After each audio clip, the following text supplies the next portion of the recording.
the victims here. We are being victimized by a very greedy entity. There's a level of expectation that they have that is just not realistic. 160,000 Hollywood actors are joining writers on the picket lines today. How a dual strike will have widespread impact. There's nothing like San Diego Pride. San Diego Pride is here, what you can expect at this year's festivities. I think it's no surprise there are a lot of people who are really frustrated and have felt left behind by it. A new report shows buying a home in San Diego has never been harder. Temperatures are staying warm this weekend, especially across the mountains and deserts. Plenty of sunshine. So when will a cool down come on hand? We'll let you know. You're up with CBS 8.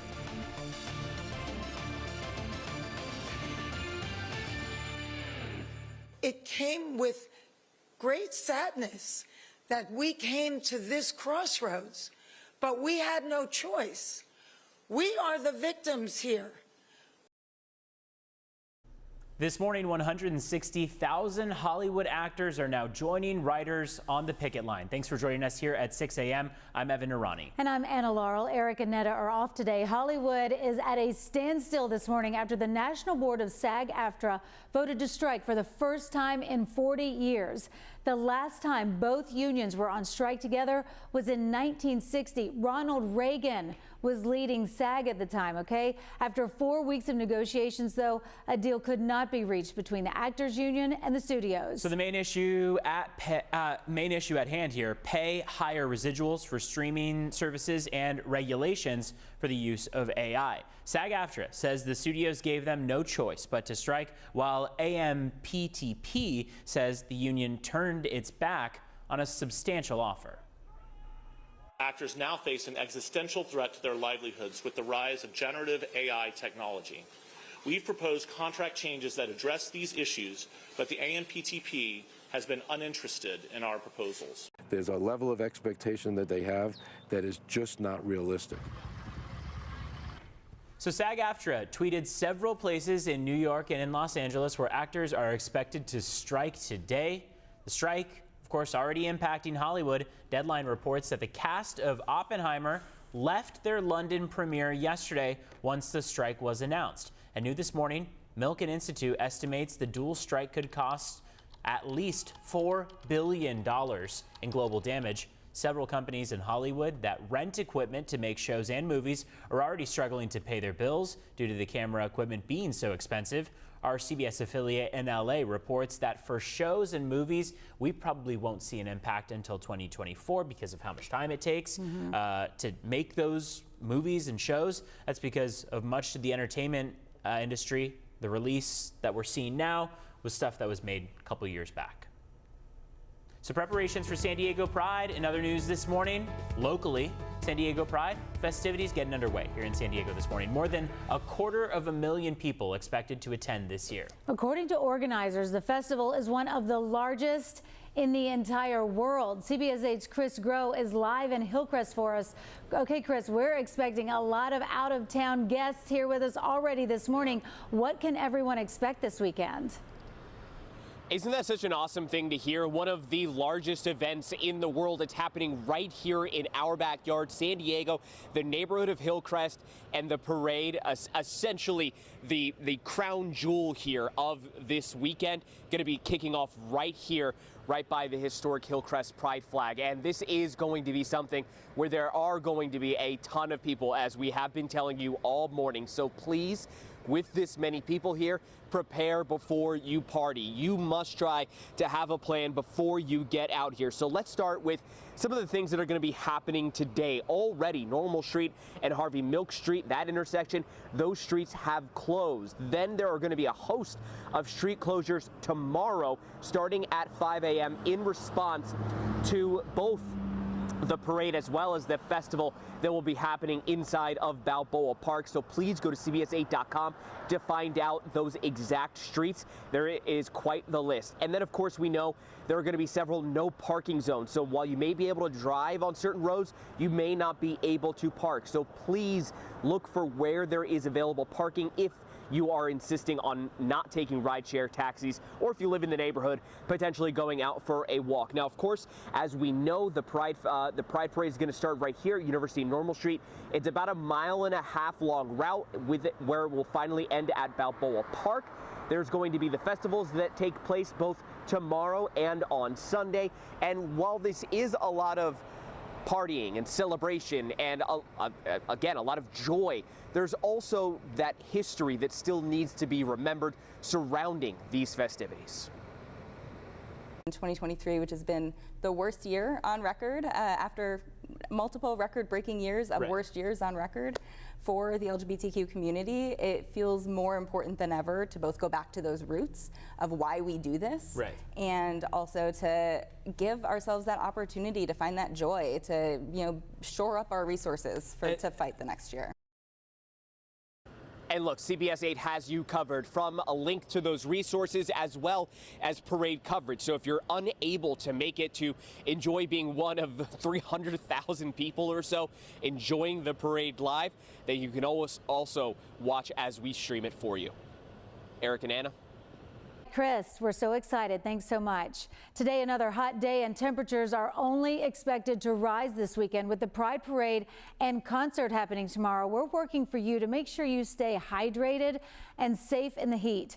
Experts say a lot of times your body is already dehydrated by the time you even feel thirsty. They say you should be drinking water consistently throughout the day, especially if you're sweating. Experts say it's also important to remember, have those electrolytes in your system, like sports drinks. You can even put a little just salt in your water. That helps. We see people that are, collapsing in the heat. A lot of times it's not from dehydration or heat stroke. Sometimes it's from, their electrolytes imbalanced. I hate to break it to you, Evan, but alcohol can actually dehydrate you, but I have it on good authority that if you put one of those IV hydrations. Yes, liquid IV. Do like 1 or 2 of those, okay, after you've been out all day tomorrow at the beach or at Pride, wherever you are, have 1 or 2 bottles of the IV hydration. You'll wake up feeling okay. And just make sure, my emphasis is always, for however many drinks you're having, have that many glasses of water or more. And usually I'm feeling better, but the electrolytes are important too. So. And like I said, you can actually put salt down in your water, in a pinch if you don't have a Gatorade on hand or something. Well, today there are numerous events hosted for San Diego Pride. San Diego Pride will host its Spirit of Stonewall rally. That's going to be at the Hillcrest Pride Flag at 6 tonight. The event recognizes and honors leaders working to preserve progress for LGBTQ rights and meet the many challenges still facing the community. And also today, Hillcrest throwing another Pride block party. It kicks off at 2 this afternoon. It's going to be at the Pride Plaza on Normal and University. And of course, tomorrow, San Diego Pride. That starts at 10 a.m. That's going to be the parade starting on University Avenue. For a full list of events, you can go to sdpride.org. In other news this morning, Senate Leader Toni Atkins is highlighting her proposed bill that would end California's travel ban. The Bridge Project, or Senate Bill 447, would lift a travel ban to 23 states with anti-LGBTQ policies. It would also launch an outreach campaign to those states promoting values of diversity and inclusion. It passed the Senate in May. If ultimately passed and signed into law, it would then go into effect at the start of next year. The campaign would primarily be donation-driven. And speaking of Pride, we want to see your Pride photos. All you have to do is download the CBS 8 app and go to the Near Me section at the bottom. Click on the Share With Us button. You can send your photos, your videos. They will be ending up in our newscast this weekend because we want to keep all of our Pride coverage well-rounded. We want everyone to be sending their photos and videos and being our eyes and ears across the city. And if you're headed to the Pride Parade and Festival this weekend, we have all the information you need to know, including those important street closures and parking information. You can just text the word Pride to 858-571-8888. You'll be taken to a page with with all the information. And don't forget, if you can't make it to this year's Pride, you can watch it live on CBS 8+. Evan Irani, Jesse Pagan, you can see I was about to say unprofessional, but slightly unprofessional. No, that's later. Professional, unhinged behavior. They're going to anchor our coverage. Y'all are great. It's going to be so fun. Live streaming the parade Saturday starting at 10 a.m., covering it all from the start to Hillcrest to the end in Balboa Park. You can get the CBS 8+ app by searching for CBS 8 San Diego on your Roku or Fire TV. And now Apple TV has it as well. Yeah, that's right. The unprofessional activity will begin after the cameras go We won't off. stream that part. It's not going to be live streamed. That's right. Thank you, Evan. But we have some other local headlines to cover this morning. In a matter of days, a shelter in downtown San Diego for at-risk women will soon close, at least for now. That's right. The old Central Library was made into a 36-bed shelter back in January. The goal back then was getting vulnerable women off the street and onto a path to housing. So it will now be shut down on July 23rd because the permit expired and the city plans to reopen it once again in 6 months' time. Some homeless advocates, though, say that even just temporarily shutting down the shelter will create issues. There's only so many beds. If they take a person here and put them in this bed over here, they're taking that bed away from somebody else because they closed down the bed over here. It's a shell game, and there's not enough beds. A spokesperson for the mayor's office tells CBS 8 that all current clients, quote, will be transitioned into a permanent home or to another shelter, end quote. This morning, we are learning that the city of San Diego is also closing a safe sleeping site in Golden Hill that opened just 2 weeks ago. It was meant to be a solution to the new tent encampment ban, which would enforce a ban if shelter beds are available. According to city permits obtained by CBS 8, the site now is set to close by December 28th and cannot be renewed. It will cost the city $2 million to operate until that time. As of Monday, a spokesperson for the mayor told CBS 8 that there were 28 people sleeping at the site in a total of 21 tents. The site can house 138 tents. Well, San Diego is paradise for some, but it comes at a price. A new report this morning shows it's harder than ever to buy a home in America's finest city, with most of the homes on the market here listed at more than $1 million. You realize that means you need $200,000 in cash just for your down payment. And as CBS 8's Rocio De La Fe shows us, in some cities, it's even worse. 4 cities in the state of California rank among the top 5 places in the country selling homes over that price tag. San Diego came in 4th place with nearly 60% of home listings above $1 million. Would you like a fire too? Sure. If you're looking to buy a home in San Diego, it's likely going to cost you 7 figures. That's because San Diego is among the U.S. cities where most home listings are over $1 million. That's according to a recent report by real estate website Point2 Homes. I don't think it's fair because a lot of Americans that are working hard, they sometimes have to have 2 full-time jobs to be able to, to pay their mortgage. We're in the midst of inflation, so prices are going up, but I believe there's a lot of manipulation in the market. The report looked at home listings in 30 of the largest markets in the U.S. In San Diego, 59% of home listings are above the $1 million mark.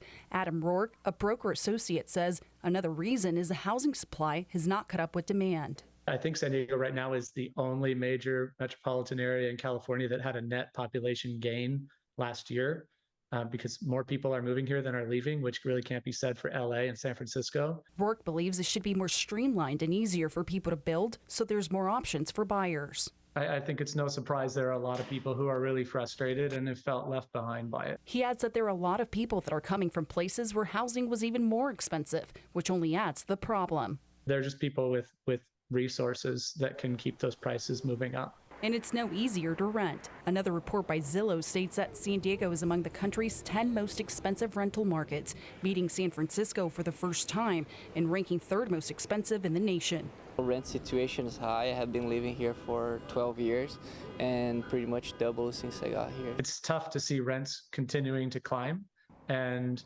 that makes it that much harder for people who are renting to save money, to put towards a down payment. The average monthly rate in June in San Diego was a little over $3,100. To read more about both reports, go to CBS8.com and click on this story. Rocio De La Fe, CBS 8. All right, so everybody has been working for the weekend, and here we are on our Friday morning. Evan Narani is checking the live cameras around. And Evan, I meant to ask you about this. Yes. On my drive in today, it was, and that was, 3 a.m. 3 hours ago? Yeah. Yes, it was foggy.